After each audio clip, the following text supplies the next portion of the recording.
Welcome back to Variant Quran. I'm Dr. Daniel Brubaker. We have a very special day today. Stick around. I don't think you're going to want to miss it.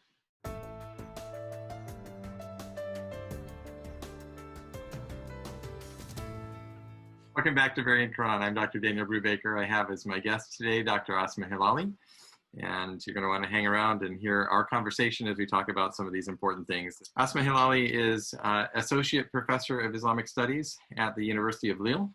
She completed a PhD thesis at École Pratique des Hautes Études in Paris and previously held a postdoctoral fellowship at the Martin Luther University in Germany. Her last publication is with Stephen R. Burge, The Making of Religious Texts in Islam, the Fragment of the Whole. And that was published in 2019. Thank you, Asma, for being here with us. It's a great honor to have you and a great time to have this conversation. Well, we have a lot to talk about today.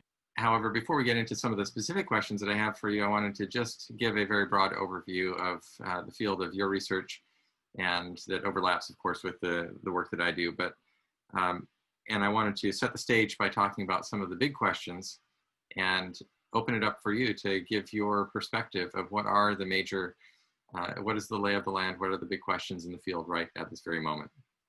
I think the big questions in the field of Quranic studies are related. They are related to the main questions or the main issues raised since the 19th century Orientalism, especially the German Orientalism. That means the original text, the Quranic variants, and the chronology of the Quran.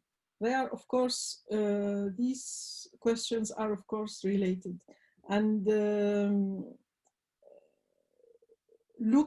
searching for the original Mus'haf, for the oldest one, is mainly based on the study of Quranic variants and following the history of the Quran transmission as the Islamic sources taught us.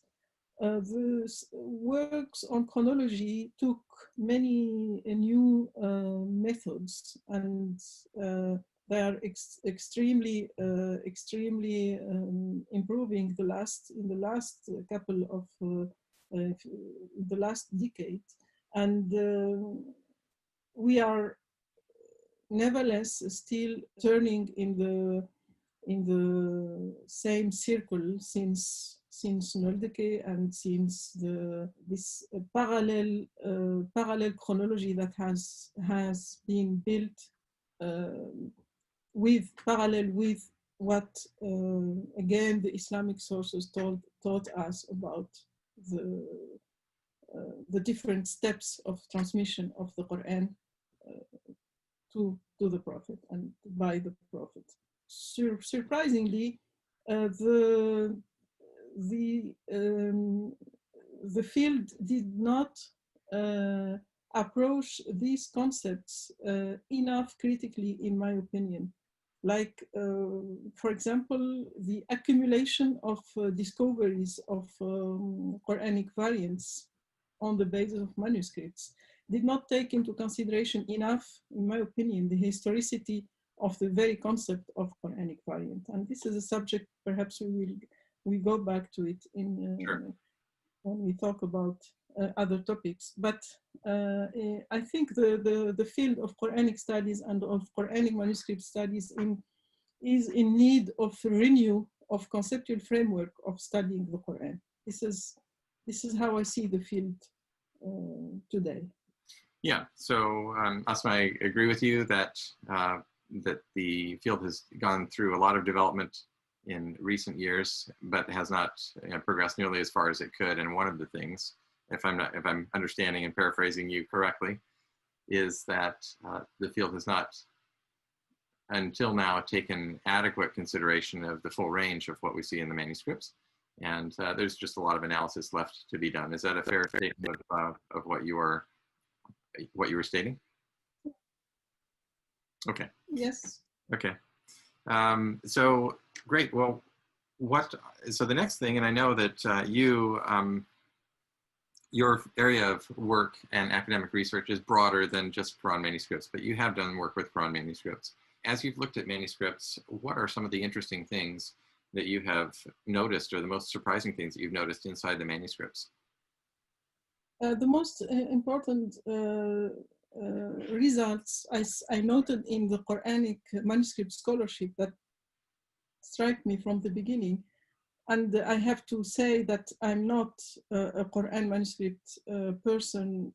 I'm rather a researcher who dealt mainly with the transmission of akhbar and hadith, and more precisely of the theoretical construction around concepts such as authenticity of hadith and of apocryphal character of hadith.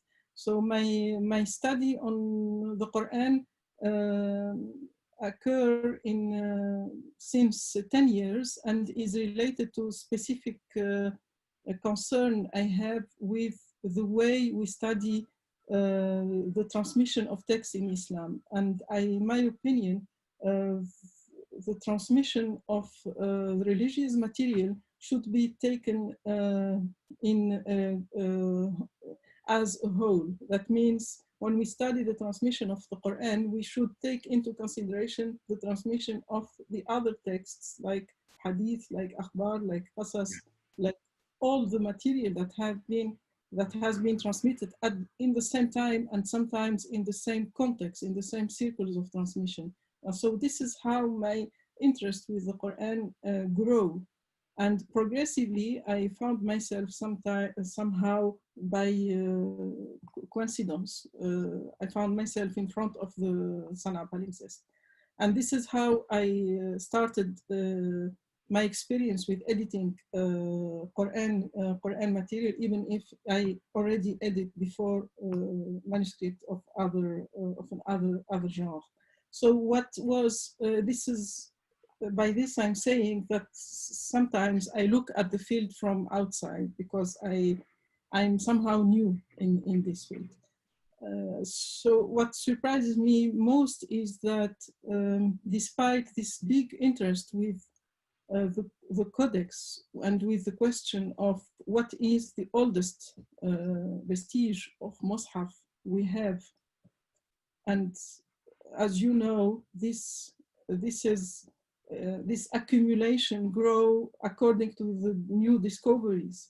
So it is at some moment we talk about the Sana'a leaves, and then we talk about the Tübingen Quran, and then we talk about the Birmingham Quran. So it's a question that will be always updated according to what we discover.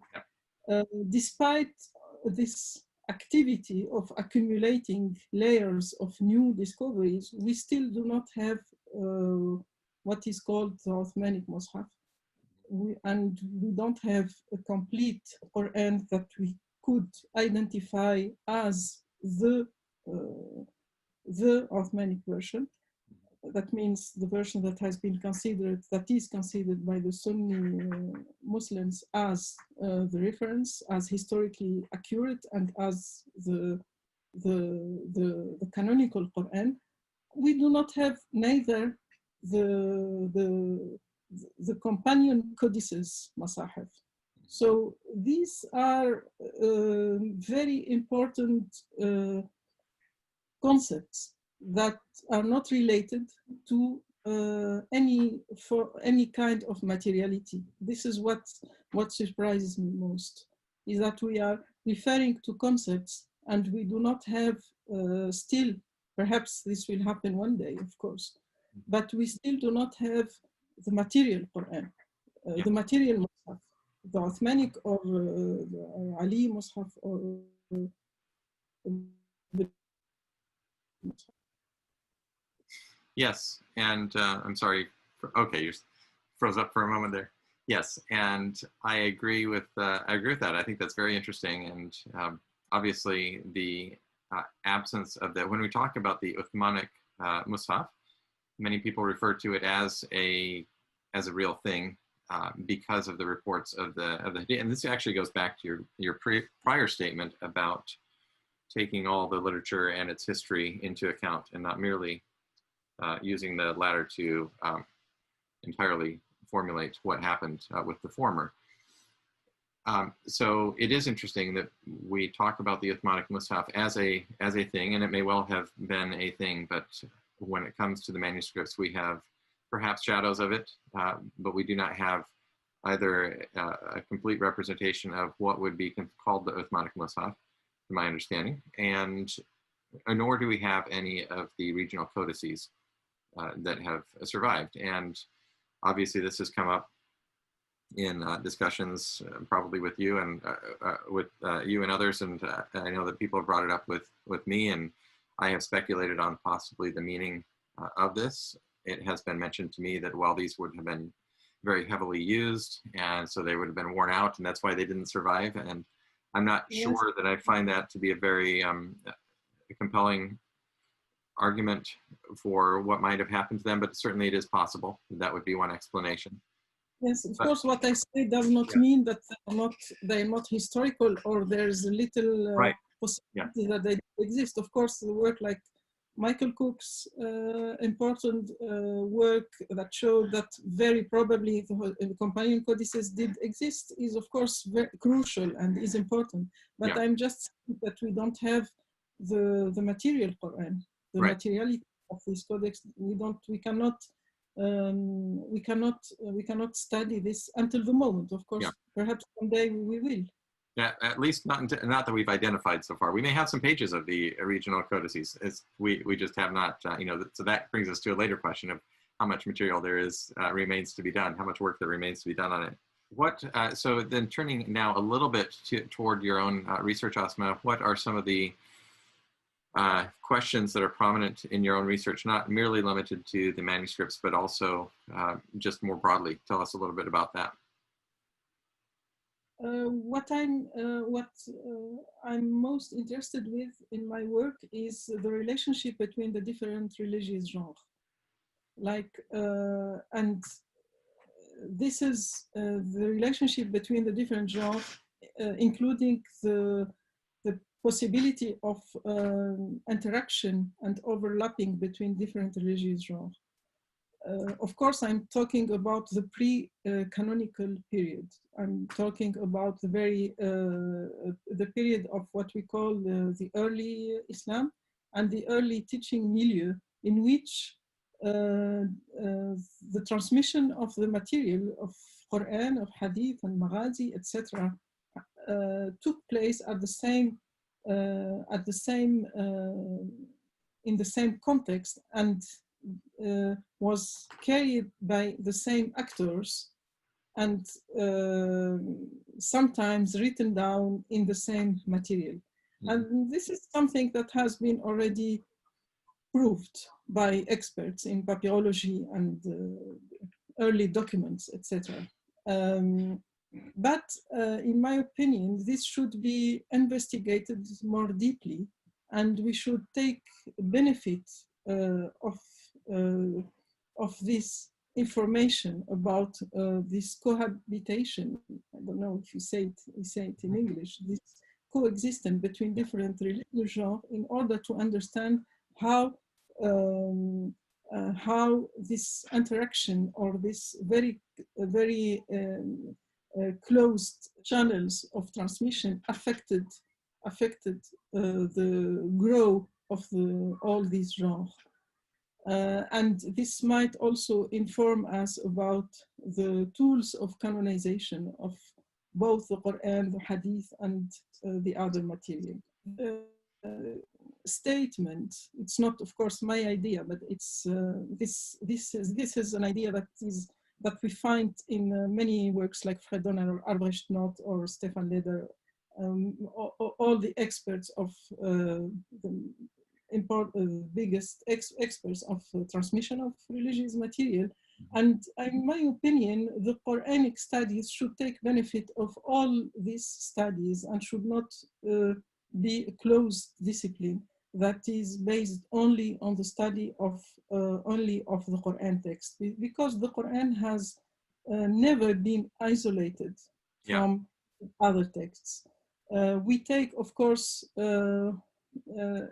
a big debate on the relationship between the Quran and the biblical material taking Yes. place in a long time. Mm-hmm. And I think we should add to this important debate other genres that have been also that have played an important role in the history of the Quran, in my view. Is there anything beyond the biblical, and by biblical I mean not merely the biblical text, but the traditions surrounding the biblical text and the various sects and so forth? Is there anything beyond that general flow and stream of things that you think to be particularly significant, or that you've become interested in looking at in relation to the Quran? In the biblical Quranic studies? No, I mean, in addition to, obviously, as you mentioned, there's been a great deal of attention and more, I think, it's certainly not exhausted by this point, but there's been a great deal of attention to, for example, whether you call obviously it's a fraught topic to talk about biblical influence upon the Quran or biblical sources or anything like that, but there's been a great deal of attention upon the relationship between the Quran and the earlier biblical material, including the rabbinic traditions and the other Christian sects, and the development of the Christian tradition. Is there anything outside of the sort of what we would call the Christian tradition and Christian texts that you think might be important in this area? And I think there is. I'm opening up the question for you. I think I'm very curious to learn more about how these different material interact, not on the level of the textual composition, and not only in the level of textual analysis, but I'm very keen to know more about the actors, the people, the scholars, how they work, using which material, and in which how the learned milieu grow, and where, and in relationship to which kind of political decision, or in which kind of political institutions. I think all this information, we miss all this information in our field, and I think we need a deeper investigation in this level. At this level, of course, I can imagine the answer is that we don't know anything about the 7th century, and but I think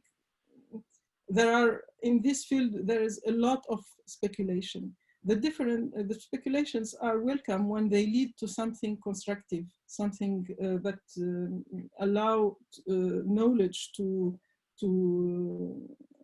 grow and to progress.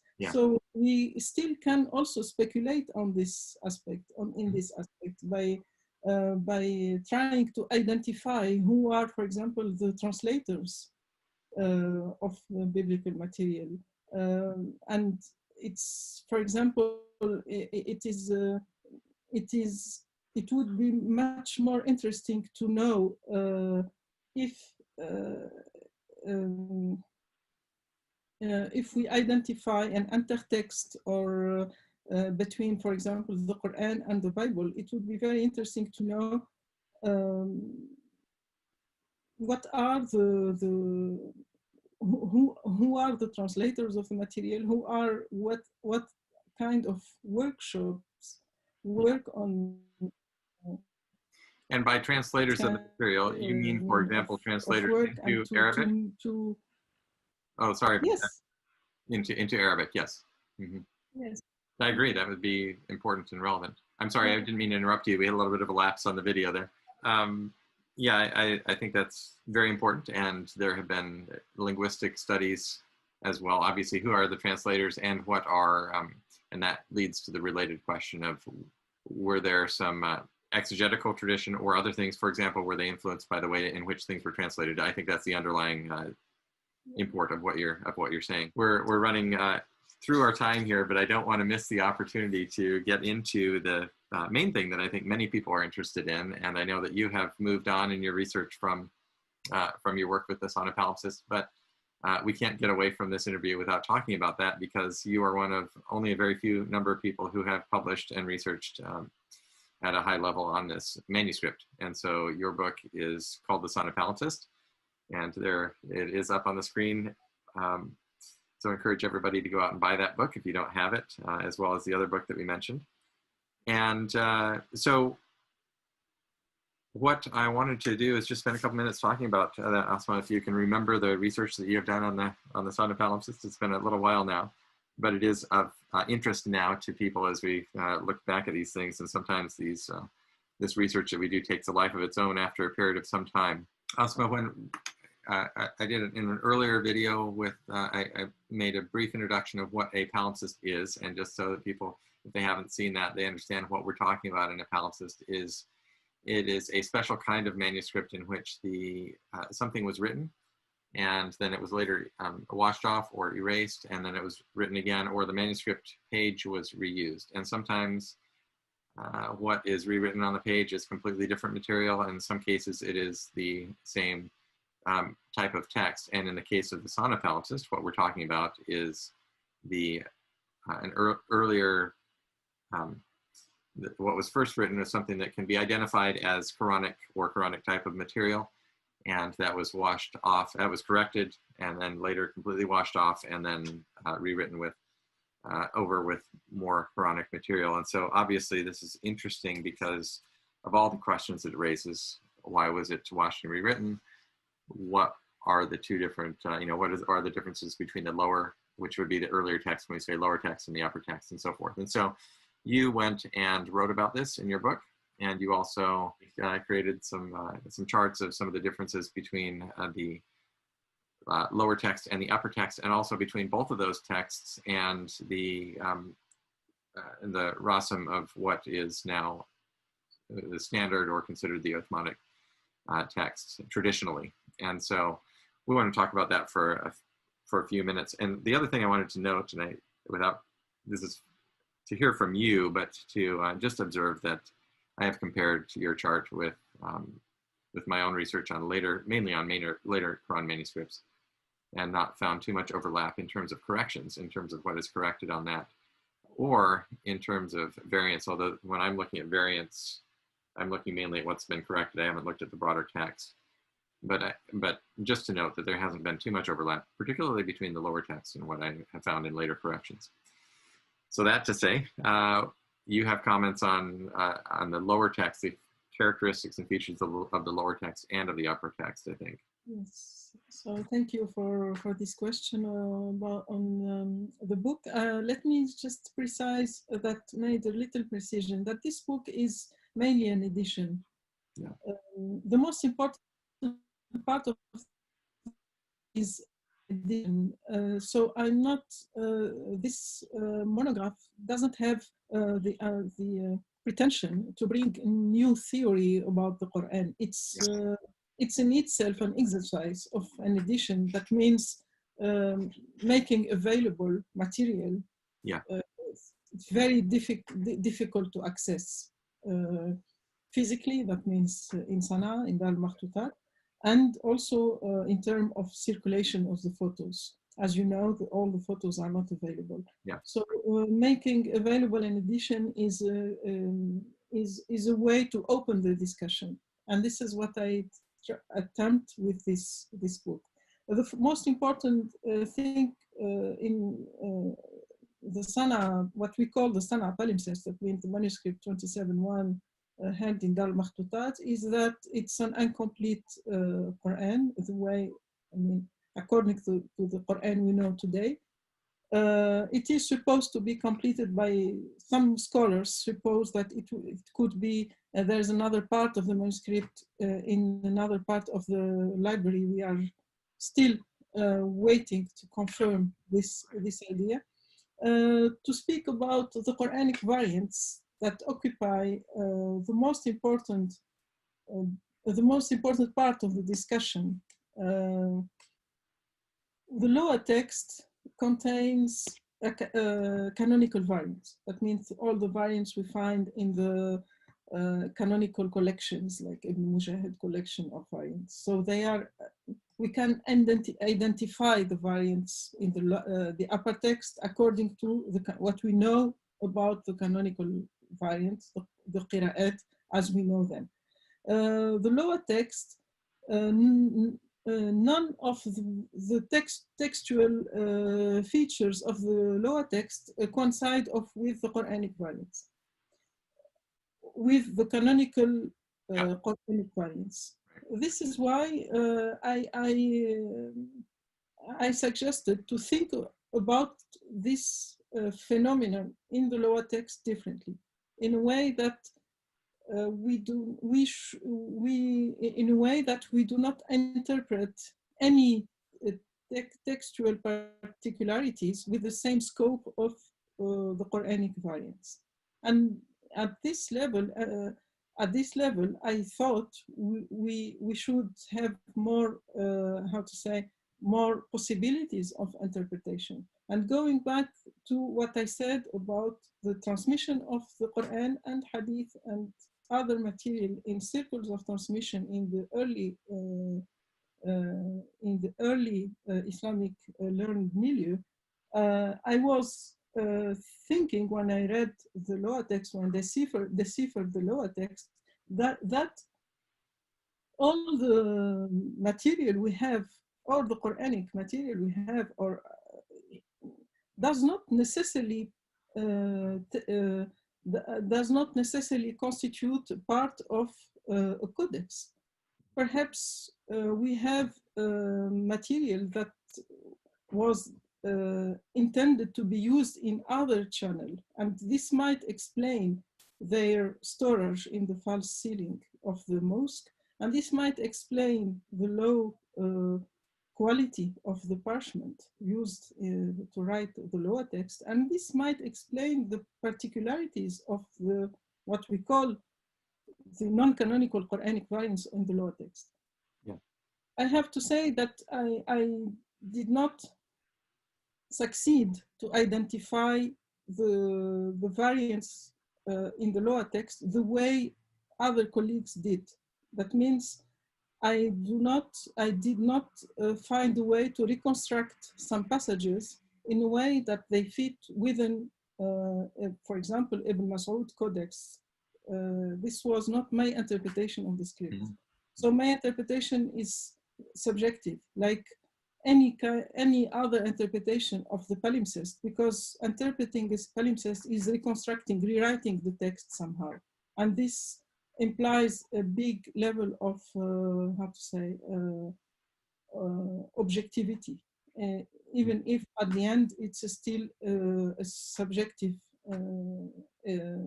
exercise. So my idea that the lower text perhaps was a school exercise is based on a discussion with the other works on the Sana'a palimpsest. And any interpretation of the script is a contribution in a chain of interpretation, as I said, of the script and in the academic discussion about the manuscript. So what Elizabeth Quinn calls deviations are, in my opinion, something should be interpreted in another way, because deviations means that there was necessarily a reference, like a copy, a right copy that the scribe was following. And these deviations explain, following Elizabeth Quinn, the erasure or the washing up of the text. In my opinion, the manuscript was not intended to be conserved. And this is why it has been used it has been recycled. Yeah. Even from the start, you think it was not intended to be preserved?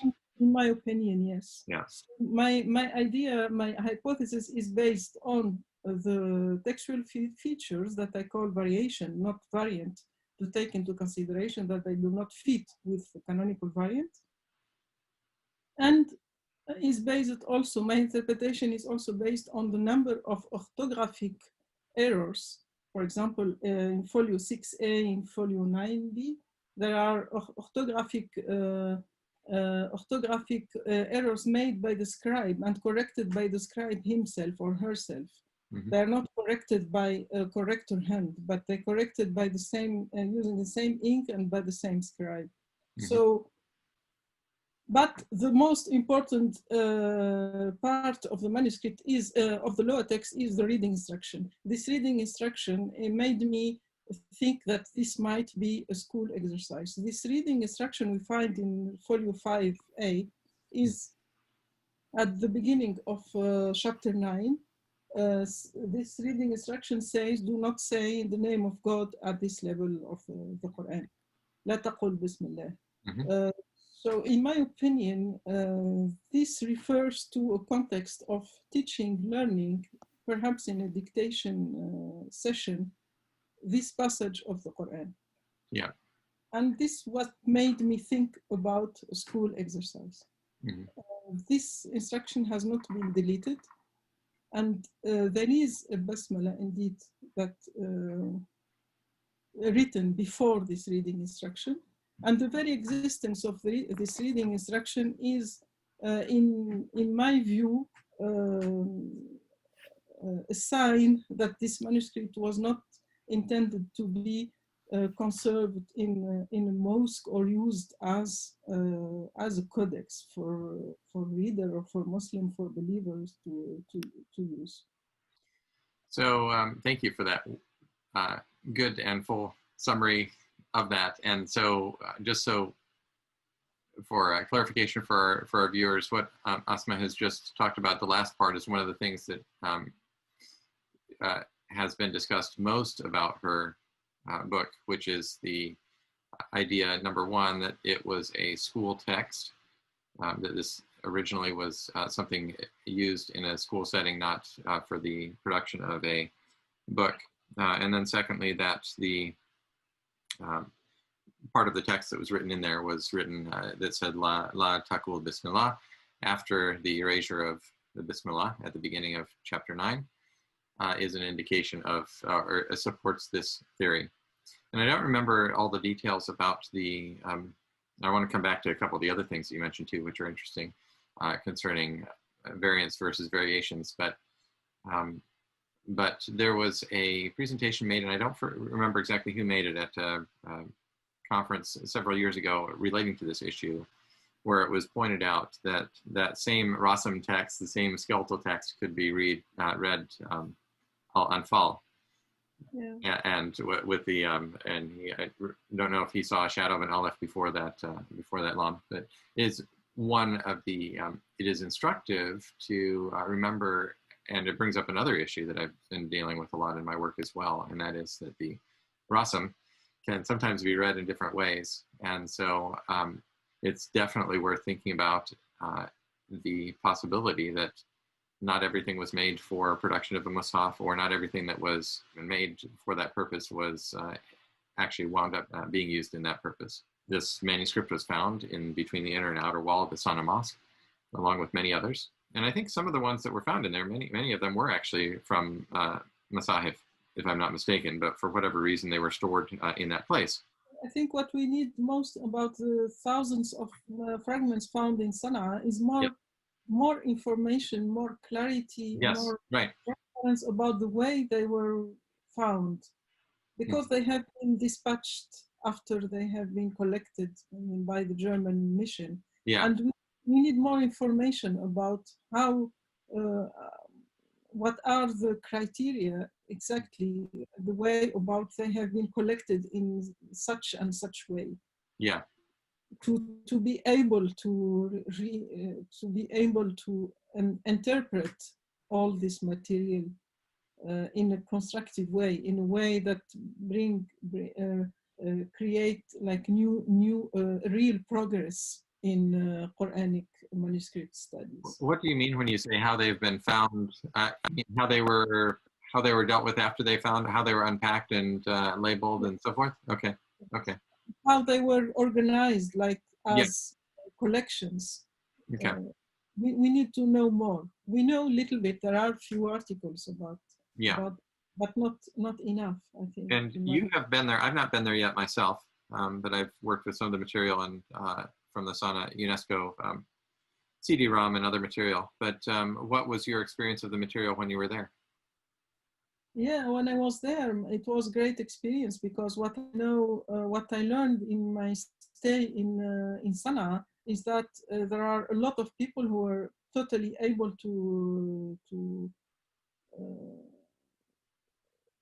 to work on this manuscript, but they don't. People who work in Dar Makhtutat know very well the material. They Oh, know, yes, they know the manuscript. We had great discussions about this material, but we don't have the same tradition of publications. My experience in Dar Makhtutat was great in the sense that I had access to the manuscript. I was extremely impressed by the manuscript. I was surprised by the shape of the manuscript. I expected that the material is extremely damaged, but it is not. mm-hmm. I was also impressed by how much the lower text was clear and appeared very clearly Yeah. behind the lower text. Yeah.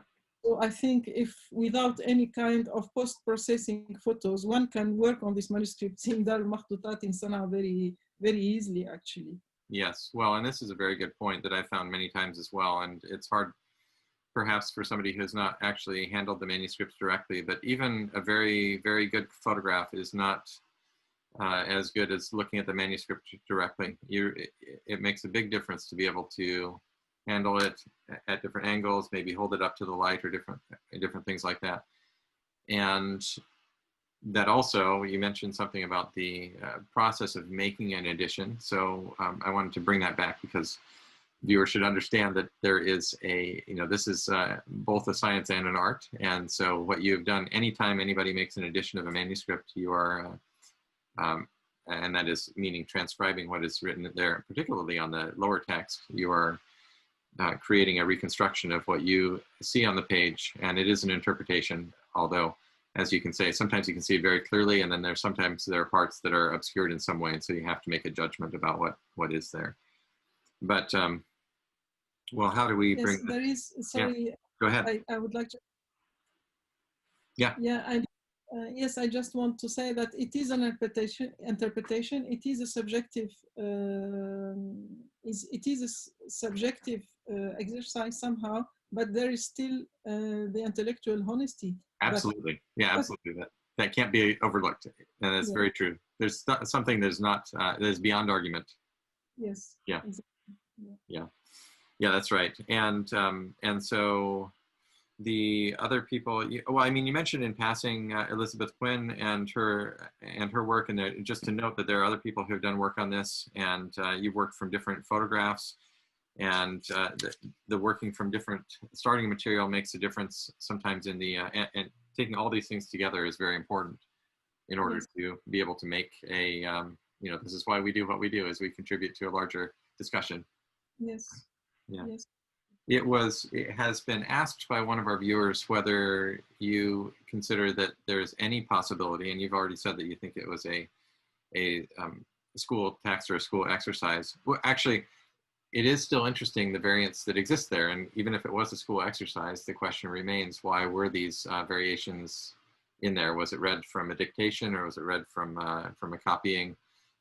Whatever the case, what gave rise to the variations in the text there? Do you have any thoughts on that before we continue with the last question?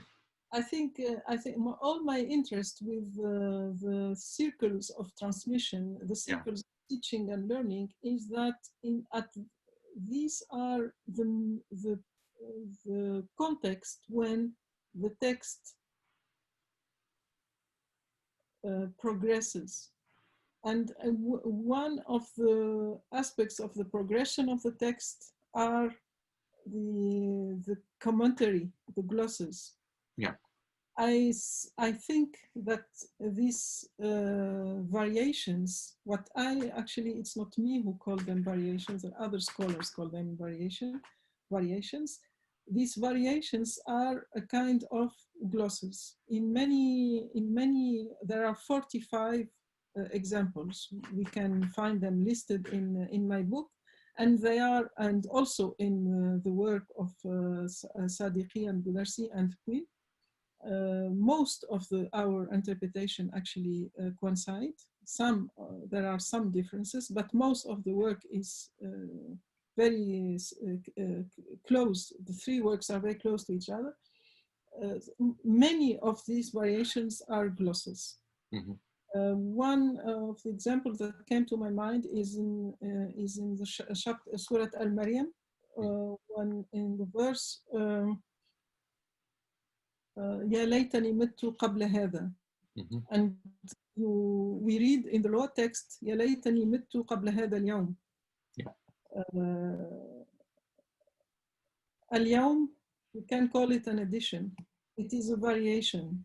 It is not a canonical variant, but it's a precision about what is this demonstration is about. Yes. So this is how I explain the presence of these variations. I think it's a context of explanation, of commentary of what is the text about. Okay. And we have this shape of the text, and this is how we can understand the particularities of this manuscript. And yes, this is why we don't have, perhaps we will not find another manuscript that is which is similar to this one, precisely for this reason. Well, there's so many more manuscripts remaining, as we've talked about before, to be studied, and the majority of the manuscripts have not yet been analyzed and looked at. But the point that when we are looking at any variation or correction, we look at a range of possible explanations for what they could be, and the gloss, the explanation or the interpretive